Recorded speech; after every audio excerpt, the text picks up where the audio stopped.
to be fixed. And I don't give a damn if I get fined because that shit cheap. And I am tired of the shit. Because I've been nice and I've been humble with it, but I am tired of the shit. Back a little bit. You can't want to be the villain. You can't pride yourself in being the villain, and then you lose, and all of a sudden you succumb to those emotions. What happens when real talent clashes with a short fuse, and then the biggest voice in sports media steps in and shuts it down? You get Angel Reese's most painful week so far, and Stephen A. Smith delivering a reality check that hit hard across the whole WNBA. This wasn't a small comment or a quick joke. It turned into a full public moment that made Reese look worse, made the sky look even more unstable, and reminded everyone that being a pro is about more than numbers. One bad decision can follow you, but a pattern can define you.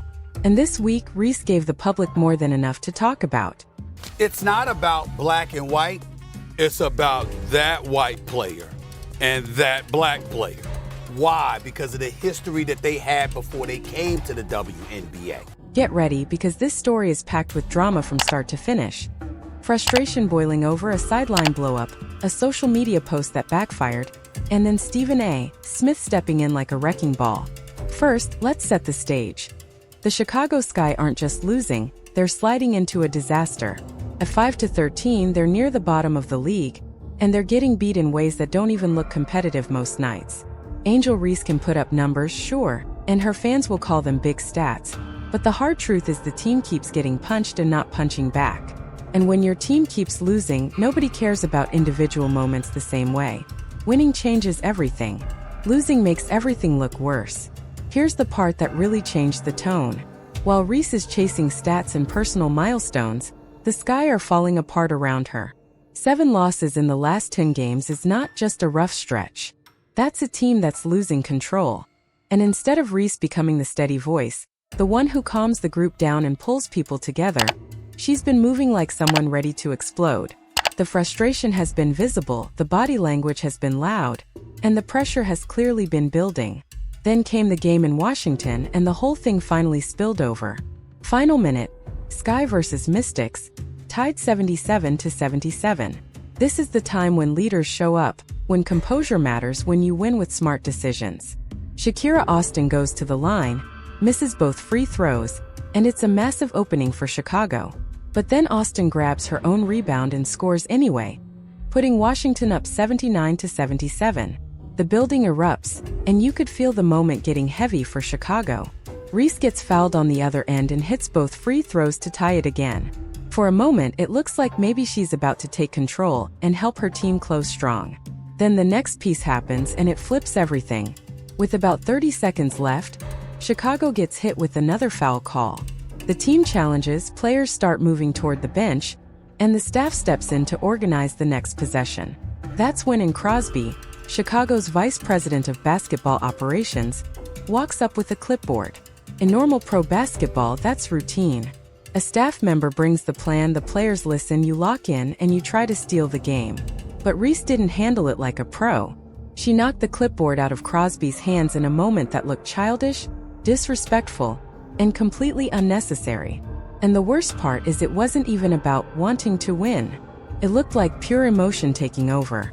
Now, the simplest way to handle something like that is quick accountability. You apologize, you calm down, you move on. But Reese didn't do that.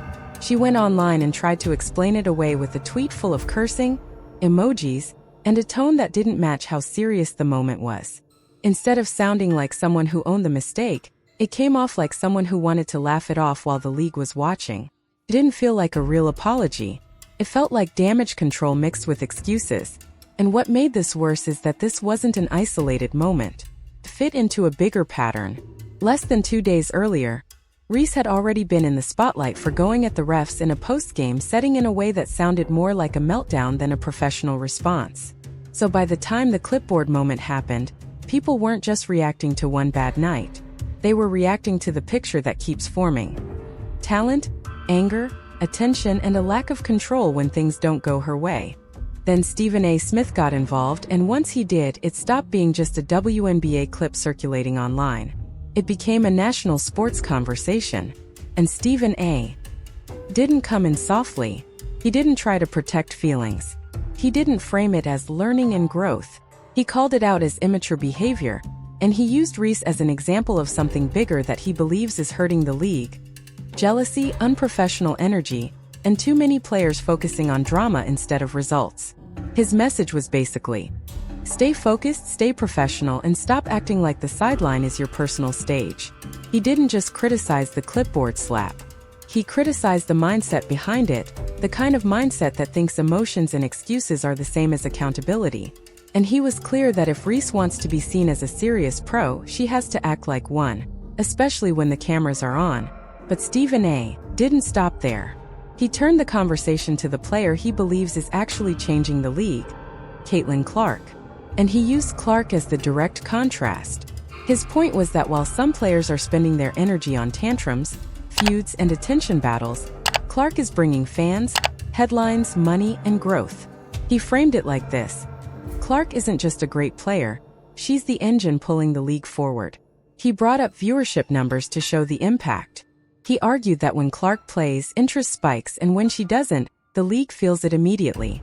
He also went after the league's handling of physical play, saying Clark takes too much contact while officials stay quiet, and that it's crazy to let your biggest draw get hit night after night without stronger protection. He made it sound like the league is failing its own product. Then he connected it back to Reese. His argument was that some players seem more focused on trying to send messages than trying to build their own games, build their teams, and win. And when you act that way while your team is losing, it looks even worse. It doesn't come off as competitive fire. It comes off as frustration with nowhere to go. He also pointed out what happened when Clark missed time due to injury. Buzz dipped, ticket energy cooled, and the league's momentum took a hit.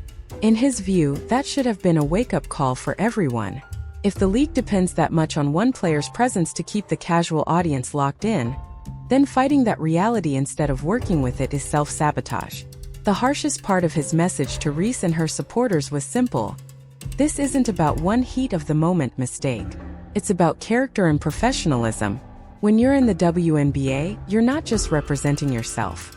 You represent your team, the staff, the organization, and the league's reputation. Stephen A. basically said Reese is making it harder for herself by creating chaos, then acting like she's the one being treated unfairly. And his closing idea was even colder. Either you adapt to where the league is headed and become part of the progress, or you get left behind. Because the biggest wave in the WNBA is moving forward, and you don't stop it by yelling at it. You stop yourself by refusing to grow. So what do you think now, after hearing the full story? Was Stephen A. right to go that hard on Angel Reese, or did he cross the line?